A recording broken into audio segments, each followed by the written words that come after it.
Olá, meu amigo, minha amiga, seja muito bem-vinda ao vivo, seja muito bem-vindo ao vivo, ao melhor pra você na tela da sua TV, pra todo o Brasil. A gente faz questão de abrir as portas da nossa casa pra você, com informação, com diversão, com tudo que há de melhor pra você. A gente vai falar sobre campanha eleitoral, o que pode e o que não pode. Político pode tudo na campanha? Pode prometer qualquer coisa? Não pode não. Não só porque depois ele não vai cumprir, mas tem coisa que político fala que pode ser até crime. Será? Quem vai explicar isso pra gente é o Jorge Lordello, está ao vivo aqui com a gente, daqui a pouco a gente fala sobre isso. Tem todas as informações sobre aquele incêndio assustador que aconteceu na Grande São Paulo, aqui no município de Osasco. A gente tem repórter ao vivo de lá, a gente vai contar tudo pra você, o rescaldo, uma situação realmente assustadora, mas com todas as informações pra você a respeito disso. E tem muito mais no programa, tem notícias de Brasília, tem notícias do Brasil e do mundo, tem tudo isso feito com muito carinho pela nossa equipe. Bom dia, Mari. Bom dia, Edu. Bom dia, Zuca. Bom dia, Mari. Olha só, você tá vendo no telão vários tipos de lamen. É o que você vai aprender na culinária de hoje. Tá vendo aqui também, olha só. Tem uma coisa bem diferente que é o caldo para preparar esses lamens. É um caldo de carne gostoso, feito com cenoura, com batata. Dá um sabor muito especial para você transformar um prato muito simples num prato muito mais gostoso. Tenho certeza que as mães, os pais em casa vão gostar dessa dica. Você pode fazer o caldo num dia anterior ou pode reaproveitar o caldo para você fazer mesmo um macarrão, se você quiser. Dá para fazer com macarrão instantâneo, quem quiser fazer de uma forma prática, ou dá para fazer com macarrão tradicional também, viu, Mari? Você estava falando, Edu, bom dia para você. O Paçoquinha estava do meu lado, você começou a falar da culinária, ele já correu pro canto de lá, olha, já tá interessado, né? A Paçoquinha Sentiu tá o cheirinho. tossado, sentiu o cheirinho, bom dia. Seja muito bem-vindo. E hoje tem o quadro Explica Doutor com o tema viroses. Vamos entender exatamente o que são as viroses. Quem nunca foi numa emergência de um hospital e se deparou com a seguinte situação? Você está lá sentindo febre, mal-estar e você recebe o diagnóstico de virose. Pois muito bem, muitas vezes pode até ser, mas às vezes o quadro pode se agravar. Temos um relato hoje de uma jovem que por isso eu quero chamar a sua atenção. Ela foi diagnosticada com virose, mas o quadro dela se agravou, estava muito mais sério do que a gente imaginava e ela corria risco de morte. Então hoje o Dr. Jamal Azan, nosso médico de família, está aqui para explicar para a gente exatamente quais são os riscos, os sintomas, quando você deve se preocupar com as famosas viroses. Bom dia, Zuca. Bom dia, Mari. Ó, o Dr. Jamal tá aqui prontinho, vai falar tudo pra gente no Explica Doutor. Tá aqui, Dr. Jamal, com muita informação pra gente. Mari falou que o Paçoquinha tá tosado. Ontem a gente foi num evento pet que tá acontecendo aqui em São Paulo, um evento de veterinários, um evento muito legal, e tava tendo um torneio de tosa, Mari. Um torneio, o maior torneio das Américas de tosa. E o tema de ontem era o Paçoca. Era tosa de Lulu da Pomerânia e o figura era a inspiração dos tosadores. E agora está no ar o quadro Explica Doutor com o tema viroses. Eu recebo aqui o Dr. Jamal Azan, meu querido. Oi, muito Mari. Obrigada. Bom Como dia. vai? Bom dia, pessoal. Tema tão importante, né, doutor? Porque quantas pessoas têm essa dúvida? A gente vai, às vezes, no pronto-socorro e aí sente dor de cabeça, sente febre, fala pro doutor, o doutor dá aquela examinada, virose. Você fica em casa com aquela sensação, puxa, mas será que é só virose mesmo? Então, quais são os sinais de alerta? O doutor Jamal Azan está aqui para justamente explicar pra gente o que são as viroses. Mas antes tem um VTzinho. Vamos assistir? Vamos ver? Vamos ver.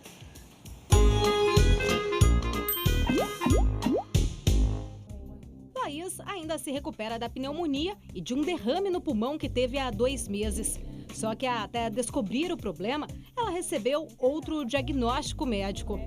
Era sempre 39 graus de febre. Aí eu fui no pronto-socorro de um hospital grande, aqui de São Paulo. E aí fizeram um exame de sangue, deu que eu estava com uma infecção no sangue, a infecção no sangue era muito alta e me prescreveram antibiótico e anti-inflamatório com um quadro de virose. Como a febre não passava, Laís procurou um médico da família. Ele percebeu que algo não estava bem e a encaminhou direto para um hospital. Laís fez mais exames. Mal imaginava a gravidade do problema. Ia muito além de uma virose. A partir do resultado do primeiro exame já não era mais virose. Fiquei na UTI 8 dias porque eu tinha o risco de ter uma parada respiratória a qualquer momento, porque o líquido que preencheu o meu pulmão esquerdo, ele tomou o pulmão todo, então eu estava trabalhando só com o pulmão direito, então eu podia ter uma parada respiratória a qualquer momento. Por isso eu fiquei 8 dias na UTI Eu fiz 2 procedimentos cirúrgicos para tirar esse líquido do pulmão. Fiquei 4 dias com um dreno no pulmão esquerdo e 11 dias internada. Como o vírus se espalham pelo ar, é comum encontrar muita gente com virose. Mas afinal, por que os médicos chamam tudo de virose? Tecnicamente, qualquer infecção provocada por um vírus pode ser chamada de virose. E isso acontece com frequência. Muitos pacientes deixam os hospitais e clínicas médicas com este diagnóstico, mesmo apresentando sintomas diferentes. Muitas vezes, os vírus só podem ser identificados após uma investigação profunda, com uma bateria de exames. E nem sempre isso ocorre. O risco de tratar um problema grave como virose é sério. Laís, que quase perdeu a vida por um diagnóstico errado, hoje tira uma lição de tudo isso. Uma febre não é qualquer febre, porque pode ser muito mais grave, pode levar a sua vida.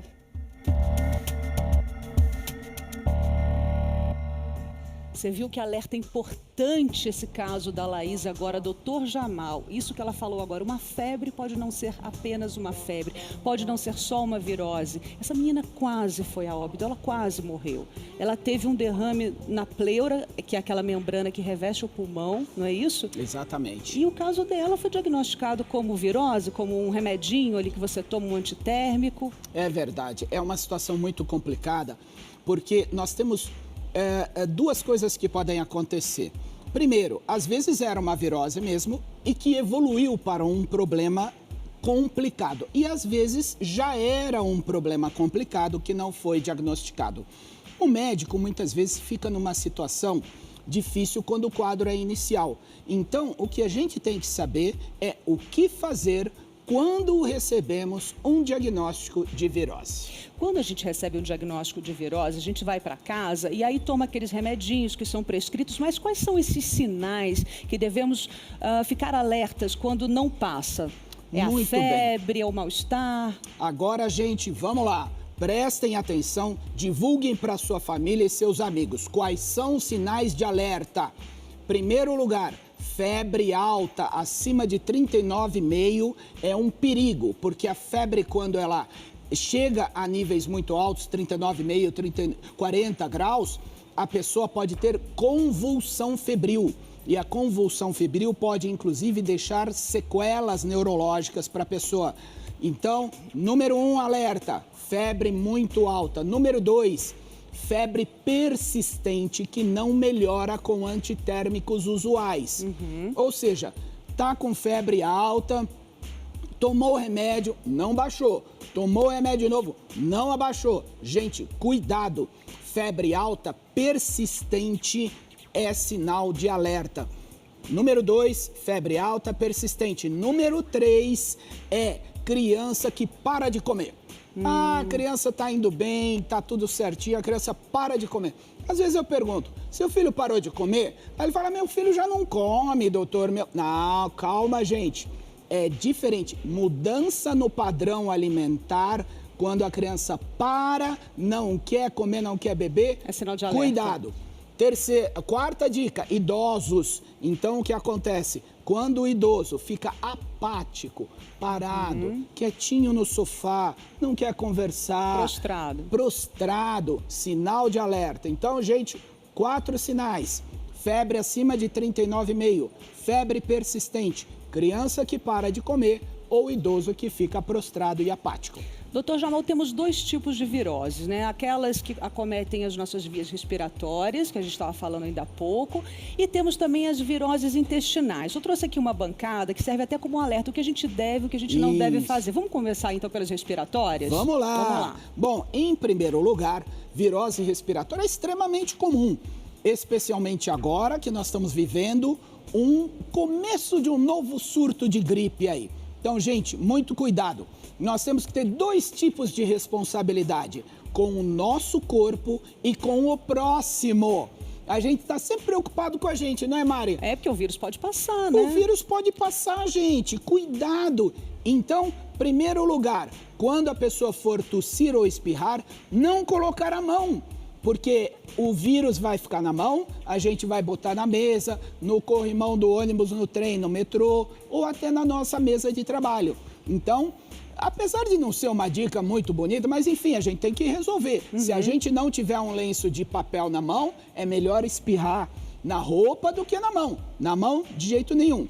Uma coisa muito ruim, gente, especialmente nas pessoas que são aí da melhor idade. É isso aqui, ó. Ah, o lenço de pano. É o lenço de pano, gente. Ó aqui, ó, o lenço de pano, né? A pessoa tem lá o lenço de pano branco. Às vezes ele é colorido, bonito, né? Aí a pessoa vai lá, tchim, limpa o nariz, aí põe aqui no bolso. Aí depois vai lá, pá, assou o nariz, né? E o que ela faz de novo? Guarda no bolso. Vírus, bactérias, lenço de pano, não. Então, usar sempre o lencinho de papel. Tem outros produtos aqui na bancada também. A gente vai falar sobre o soro fisiológico, a nebulização, o umidificador. Tem também uma cesta aqui com alguns ingredientes. Dr. Jamal está tirando as nossas dúvidas sobre as viroses.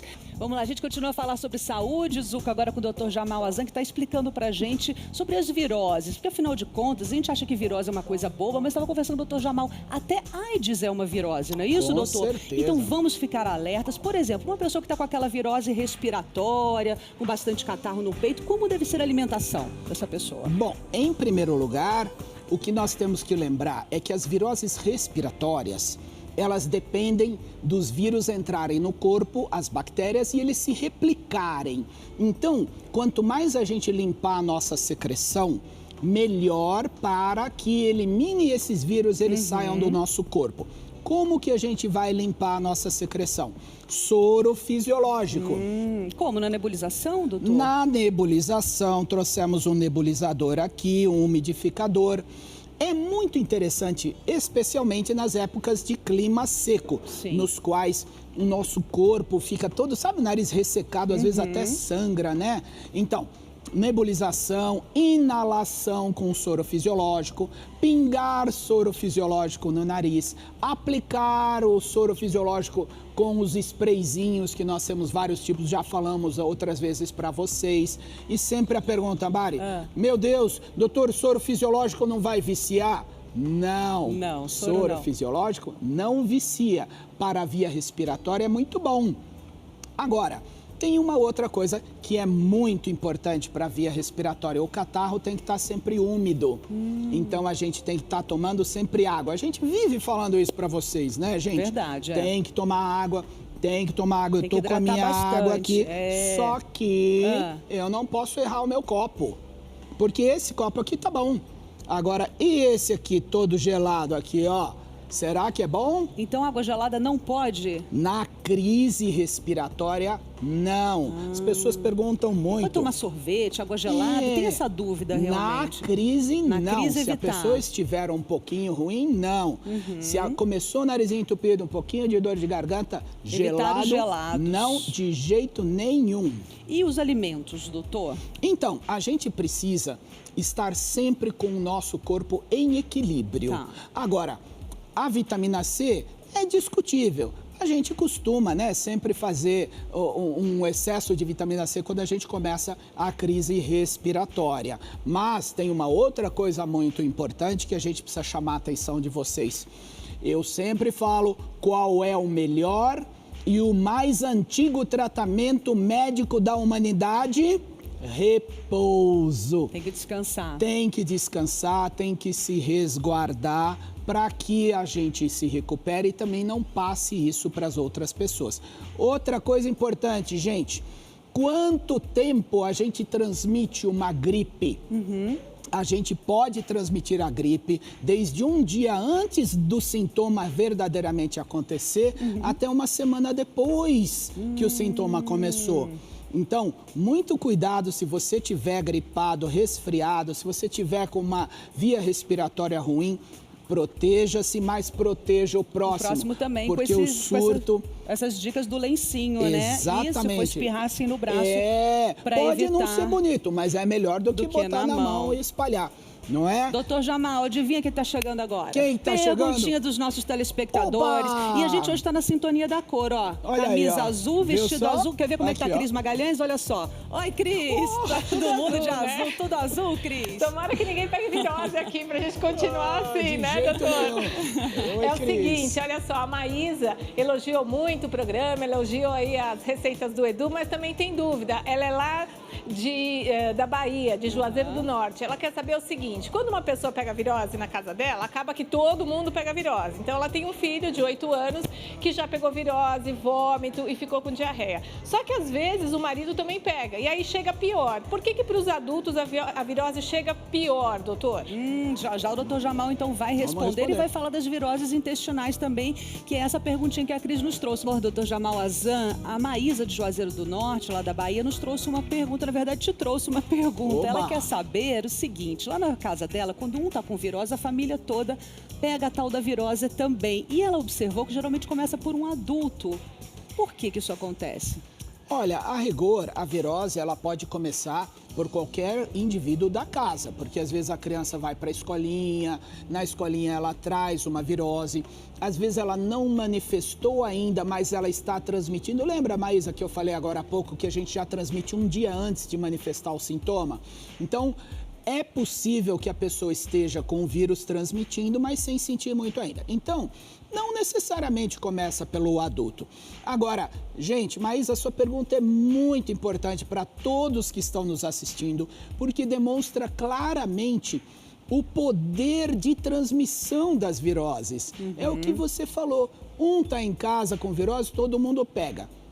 Então, gente, quais são as orientações para a gente poder evitar que a família fique ruim? Mesmo porque, mamãe, você tem que ficar boa para cuidar, né? Só falta a mamãe ficar ruim também, né? Então, em primeiro lugar, um hábito que a gente não costuma ter, lavar as mãos o tempo todo. Manipulou a roupa, manipulou a pessoa que está com uma virose, vai no toalete, vai na pia, lava a mão com água. Ah, mas a água tá longe ali, anda com álcool gel. Esse aqui é grandão, mas não tem os pequenininhos. Tem os pequenininhos, até de bolsa. Não é? Práticos, é. Claro. Então é assim, se a pessoa está com virose, lavar as mãos. Não subestime o poder de lavar as mãos. É importantíssimo. Álcool gel. Outra coisa muito importante é cuidado para não tomar água no mesmo copo. Você que vai dar comidinha pro filho, às vezes a gente põe... na colher, para experimentar ver se tá quente. Até sem querer, não é? Já a gente tá habituado. Aí vai lá, põe na nossa boca, põe na boca do neném, põe na nossa boca. Isso pode transmitir também.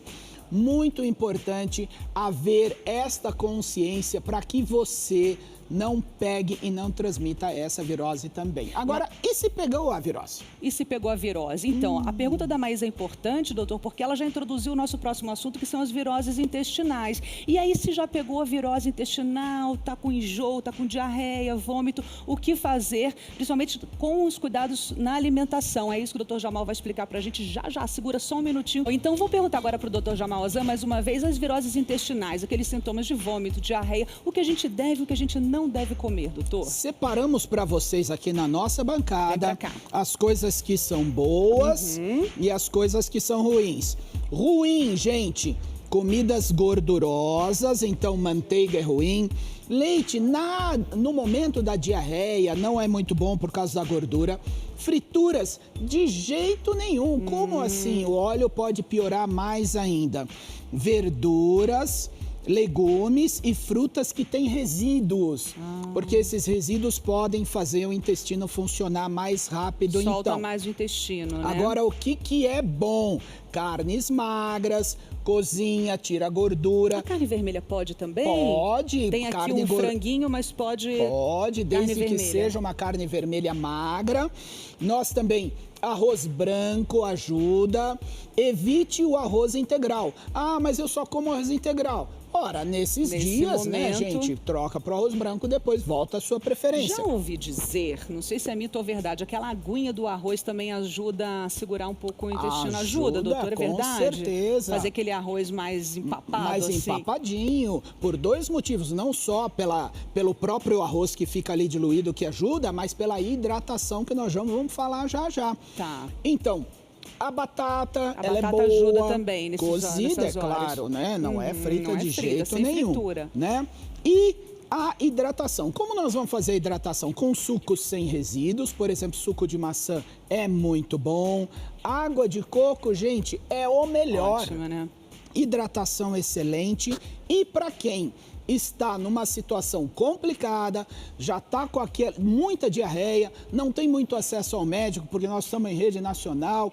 Vamos preparar o soro caseiro rapidinho? Vamos mostrar como que é? Soro caseiro, uma então, para colherinha hidratação. Aqui de tem 1 litro de sal, água. Aqui tem 1 litro de água, a gente pega uma colherinha de sal, não precisa ser muito cheia, a gente coloca aqui. Uma colherinha e de chá. 2 colheres, não muito cheias, de açúcar. Esse não é o soro fisiológico, esse é o soro de hidratação oral. E aí tomar à vontade. Mexeu, aí vai dando devagarinho. Não em grandes volumes, senão a pessoa pode ter ânsia e passa vomitar. mal. Esse é o soro de hidratação oral. Doutor Jamal Azan, nosso médico da família, muito obrigada mais uma vez, meu obrigado querido, a vocês. muito obrigada. Aproveitem, gente. Isso mesmo, vamos cuidar sempre da nossa saúde. Zuca, recadinho, doutor Jamal, pra você, beber bastante água. Ele já tava aqui falando comigo, vou puxar a orelha do Eu tava Zuca, beber procurando ele bastante aqui. A água. sorte dele é que ele fugiu, porque eu ia pegar ele aqui, ó. Escapei, eu tô tentando, doutor, eu tô tentando. Eu vou mudar esse hábito, eu vou mudar. Eu aprendo com o senhor sempre aqui, esse é o nosso objetivo. A gente aprende pra poder dividir com você aí de casa. A gente fala a verdade aqui, eu tenho muita dificuldade pra beber água, então eu sempre tenho que tomar um chá, alguma outra coisa. Mas eu vou mudar, eu vou melhorar. Confio em você. Obrigado, meu mestre, é isso aí.